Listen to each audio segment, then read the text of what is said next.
Tā, mums ir smuks palodžu stends, kur var izvēlēties sev patīkamo krāsu un struktūras palodzes. Ja? Bet ar iekšējām palodzēm ir tā, ka tās nevar 100% pieskaņot, teiksim, pēc koka lamināta toņa, piemēram, šis te tons, ja? Kā piemēru. Viņu nevar dabūt tādu pašu palodzi, tas ir jāņem vērā. Tā kā nav vienmēr tā, ka 1:1 to, ko jūs pasūtīsiet loku, varēs piemeklēt palodzi. Bet šeit, kā mēs redzam, ir ļoti, ļoti plašs toņu izvēle. Ja? Jaunums ir šīs te tādas palodzes, kas ir ar fāzīti, kam nav apaļas malas, ja? Un arī gals ir apaļš. Ja? Nevis pareizāk sakot apaļš, bet plakanisks. Šis te, tā, kas te vēl ir interesants, jā, antracīti vairāk toņi arī ir melna, full black. Jā, ļoti prasīgi, protams, pret tīrību, putekļiem, visu pārējo, jā. Pelākās, jā, tie ir kaut kādas 4, ko izvēlēties, jā, klasiskie toņi aiziet, dažādi smuki koka toņi, kā mēs redzam, jā. Skaidra palodzes, šī arī skaidra, ar ļoti smuks tonis.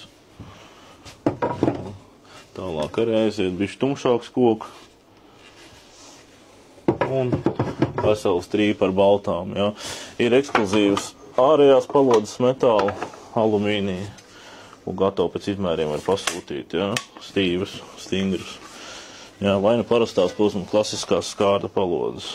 Jā, bet, nu, šīs ir daudz izturīgākas un smukākas.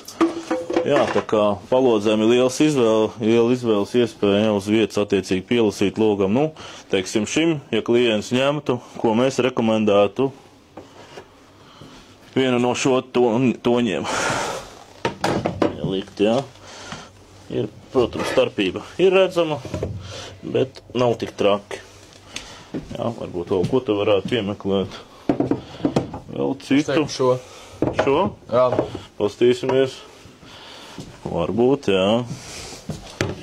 Jā, varbūt ar šo varētu. Redz, tā kā var pielasīt. Un tad cilvēks ar to palodzi attiecīgi var. Cilvēkam iepatikās šitā palodze, viņš ir izvēlējies, piemēram, te no krāsām mums, kā piemēram, protams, ir izvēlējies šādu toni, piemēram. Jā, nu, neies kopā. Jā. Šāds tonis mums ir galā HST bīdāmais. Jā, tad attiecīgi, ko mēs varētu tur piemeklēt interesantāku. Kur mēs te varam? Šeit. Nu, izstās smuku. Vai arī šo, kas ir mazāk raips. Nav nevaina. Tā kā jā, palodzēm mums arī ir izvēle, droši braucat skatotiem, varēsim nokomplektēt arī smuki jūsu māju ar iekšējām palodzēm.